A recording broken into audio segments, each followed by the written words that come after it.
Thomas here with File Designs. This is the first tutorial on our channel, and the first tutorial I have is this cool cap highlights, sort of like this. It's nice reflections, and I will be basically showing you how to do this. So you want to go into Cinema4D and go to File, New. And you want to get yourself a sky, which is going to this tab here and get a sky.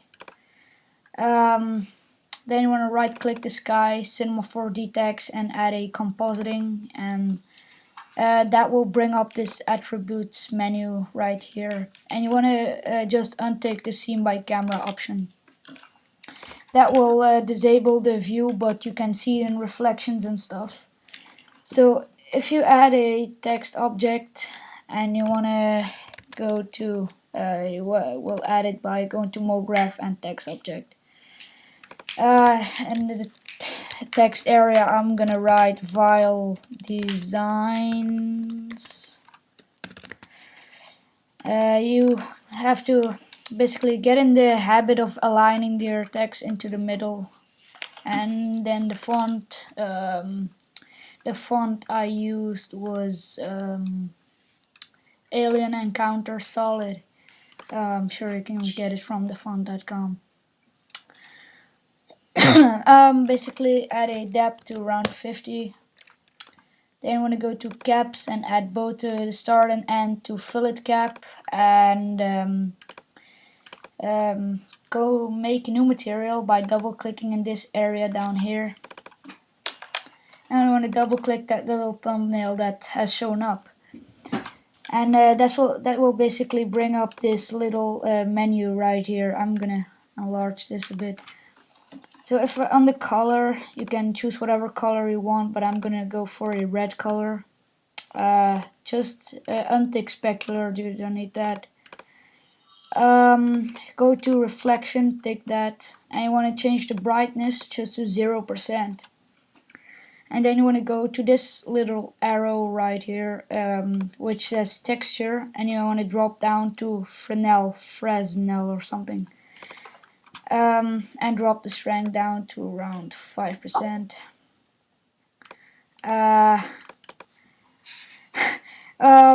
So yeah, you want to close that box.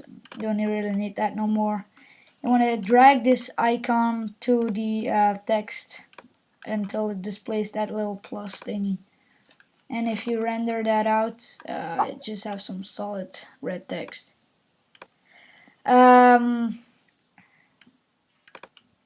So go to your text, and you want to go to the horizontal spacing. If your text is too much against each other, I'm going to change it to 5.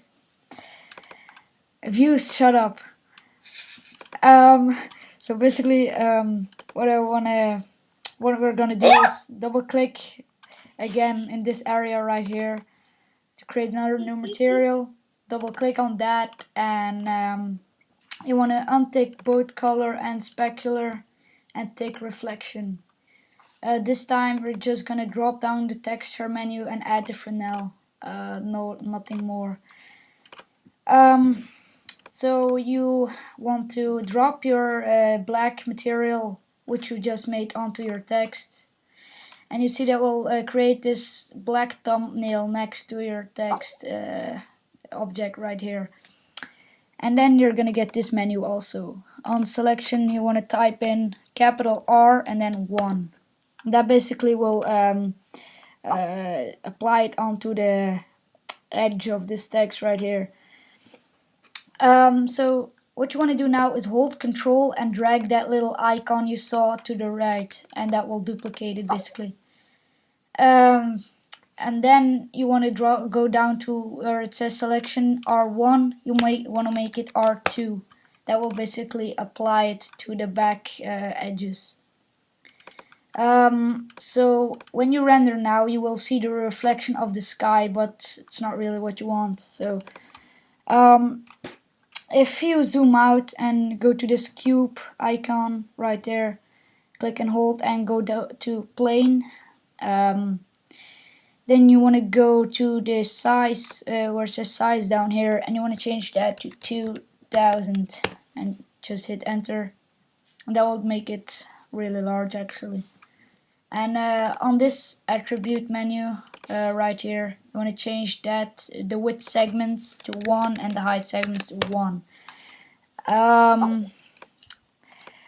Then you want to go to this coordinates where it says Y. You want to change that to 1000. And then you want to go to these rotation values. This is the heading, this is the pitch, and this is the banking. You basically want to change the, let me see, the pitch to around 10%.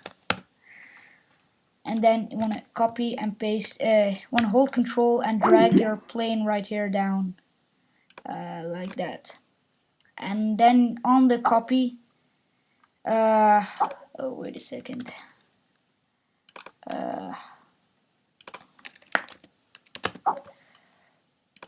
so on that copy you want to go down here to the pitch rotation. You want to make that -10.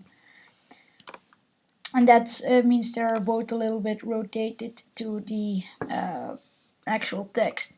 And if you zoom in now, you will see nothing yet, pretty much. But if you create another new material and double click that, you want to just take luminance and drop that material on both of the planes right here. And if you click this button right here, this is the render this frame button. I'm not sure how it's called. It's called the render view button. If you click that, you will see how the render would look. And as you see, you got these nice highlights of the edges. And this is a pretty cool effect. Now I'm going to show you how you can export this image without a background. So you can basically have just a text and import it into Photoshop or something. Basically what you want to go to is this icon right here and get yourself a camera. Wait a second. So yeah, when you got your camera, you will see this little black box next to it. When you click that, it turns white, and what that means is that you are looking through the camera. So if you move your camera view, your editor view, this will basically be the place of the camera. So if you click on the camera and want to go to the X position down here and change that to 0, the Y to 0, and the Z to -1000 or so.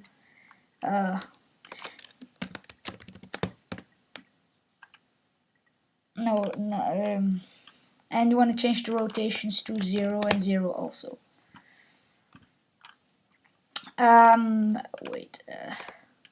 So basically what you want to do is click on this little button right here. This is the render settings menu. So if you open that, we'll basically get this general. You want to click full render. Output, you want to go to width, change that to 1280 by 720, and you want to set the resolution to 280. Then you want to go to save and change click this little 3 dots to select the save area. And I'm just gonna go to my desktop and save it as tutorial. Save. Hit save, and then you want to change the format to PNG or Portable Networks Graphic Image. And then you want to click this option, Alpha Channel, and then you want to click Straight Alpha. Then you want to go to this option called Anti-Aliasing, and this is basically going to get rid of the pixelated edges and stuff. So if you change the anti-aliasing from geometry to best, and the minimum level right here from 1:1 to 2:2, and if you go down here to effect and add a ambient occlusion, then you want to change the contrast to 10% and use sky environment. Then you want to go effect again and add a global illumination. want to set the GI mode to IR plus QMC still image right here. And I'm going to the irradiance cache, and where it says medium, I'm going to make that low on the first two options. And the smoothing right here must be weak. If you do that, this will take a very, very long time to render it out, so I'm just warning you. But if you see right here, it's zoomed in, but if you click on your camera and scroll a little bit back until the edges of your letters are within this lighter area, this is a little bit darker, as you probably see. So yeah, then you want to go to check your render settings if it's okay.